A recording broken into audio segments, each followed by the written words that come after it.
What is going on, guys? It is PassiveModding here, back with another video. This is a bit of news and a tutorial, but basically what some of you may know is that NecroBot was actually shut down. So when you go to their actual download page, which they have, which is github.com/necrobot.io/necrobot, you will actually be presented with a page that's just telling you that they've actually been shut down due to legal action. So they've removed all of their downloads and their source code, and the only thing they've left is the README, which is actually just this here. So NecroBot was shut down and you're no longer able to use the original NecroBot. But what some of you may not know is that NecroBot was forked and actually taken up as another project under the name of NecroBot still, but it has a different developer. So what that means is NecroBot is still being made, but it's just under a different developer and it doesn't have the legal action or anything being shut down at this point in time. So what that means is basically you can still use NecroBot, you can still use everything to do with NecroBot, just not the original one. So that means what you can do is just go to this page, I'll have a link in the description, and then go to releases, and then download the most recent one. At this point in time it's version 0.9.0. I'm sure after a little while they will have another release once again, because this has been very quickly updated with a lot of new settings. So what you're going to want to do, come to this page here and then scroll down and download release.zip. Once you've done that, it'll actually start downloading, and then you can just drag that to your desktop or wherever you want to put it. It doesn't really matter.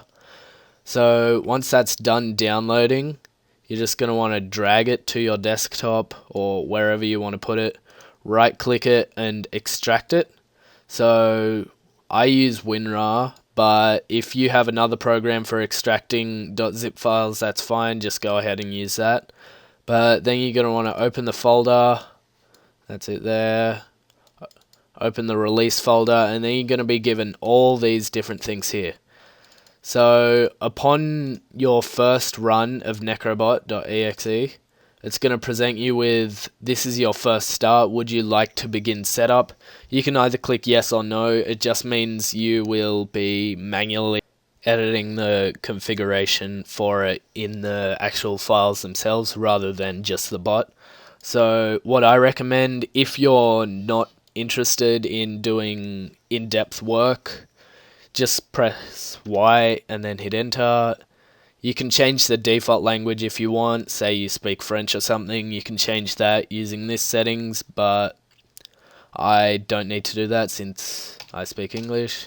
And then you're just gonna want to go to the next setting. For me, my account is PTC. For you, it might be Google. It depends. I recommend not using your main account because there is always a ban risk with using bots. But yeah, so once you've done that, I'm just going to enter my account in, bottle1417, and then password is also bottle1417. I made this account just for this video, so I don't really care if you've found it out and decide to use it. I don't really give a shit. But yeah, so would you like to set up a new default location? If you want to set that up, just go ahead and press Y and then hit enter. If you don't, then press no. But yeah, so enter latitude and longitude and then just paste it. But since you won't have that, you're going to want to go to Google Maps. So you can search up Google Maps. I'm just going to search up Sydney and then go to the map itself and just copy the coordinates from here. But yeah, so go to Google Maps, go to somewhere nearby your hometown or wherever you want to bot. Just keep in mind that if you are logging in from a phone or any device like that, it will recognize that your location has changed a fair bit. so you want to keep that in mind as well. So now what you're going to want to do, find the location you want, right click the map and then click what's here. It's going to give the actual what's there and coordinates. So you're going to want to click on the coordinates and it's going to bring up this box here. Just copy that and then go into NecroBot and then press Control and V, or you can manually type it out, that's up to you. But yeah, so once it's done that, it's going to actually run NecroBot.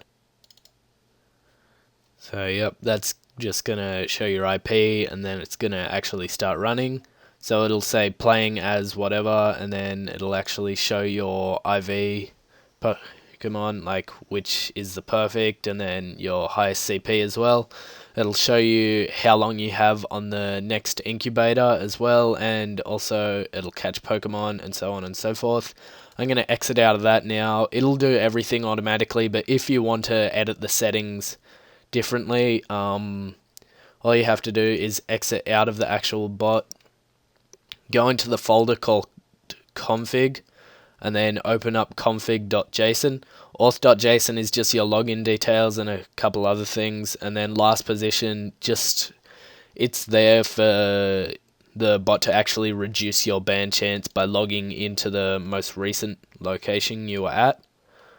Just give me 2 seconds. Okay, so once you open up config.json, it'll show this.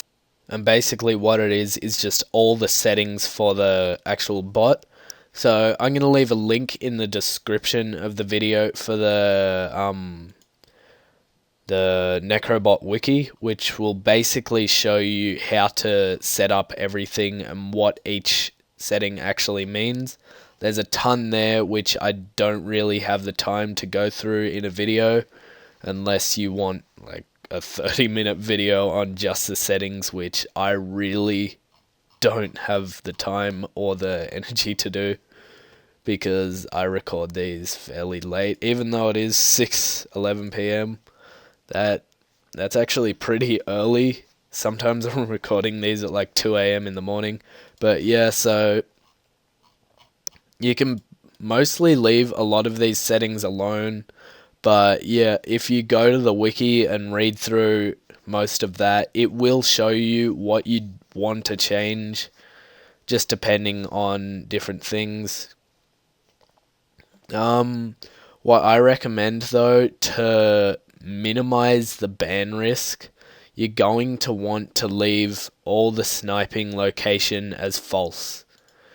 So use snipe location server at false. Get sniper info from PokeZZ as false. Get only verified info from PokeZZ as false. And then same for Pokesnipers, change that to false. Same for Pokewatchers and same for Skiplagged as well. Because if you do leave these as true, it will catch more Pokemon, I know that for a fact, but it will also increase your ban risk by a lot. Because what you're doing when you're sniping, the bot actually teleports you to a Pokemon location that could be on the other side of the world, enters the battle, and then it teleports you back to your original location to catch it, which will stop you getting banned immediately for actually location spoofing, but it will get you banned in the long run because Niantic will still realize that you are teleporting to and from places, which is against their terms of service. So you're going to want to change that setting unless you do want to be catching all of them. That's really up to you, but it's my personal preference to change that all to false.